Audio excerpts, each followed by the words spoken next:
Iran Israel మధ్య భీకర యుద్ధం కొనసాగుతోంది. ఇప్పటి వరకు ఇజ్రాయెల్ అమెరికా దాడుల్లో 1054 మంది మృతి చెందారని ఇరాన్ అధికారికంగా ప్రకటించింది. యుద్ధం ఇలానే కొనసాగితే మృతుల సంఖ్య భారీగా పెరిగే అవకాశం ఉంది. మరో 4 వారాలు యుద్ధం జరిగే అవకాశం ఉందని ట్రంప్ ఇప్పటికే ప్రకటించారు.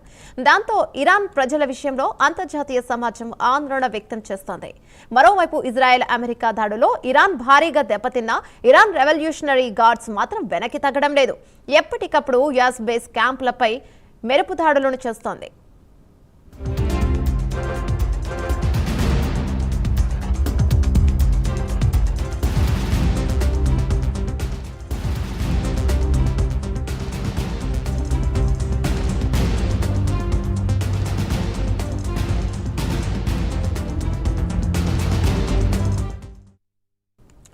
ఇరాన్ ఇజ్రాయెల్ మధ్య భీకర యుద్ధం కొనసాగుతోంది. ఇప్పటి వరకు ఇజ్రాయెల్ అమెరికా దాడుల్లో 1054 మంది మృతి చెందారని ఇరాన్ అధికారికంగా ప్రకటించింది. యుద్ధం ఇలానే కొనసాగితే మృతుల సంఖ్య భారీగా పెరిగే అవకాశం ఉంది.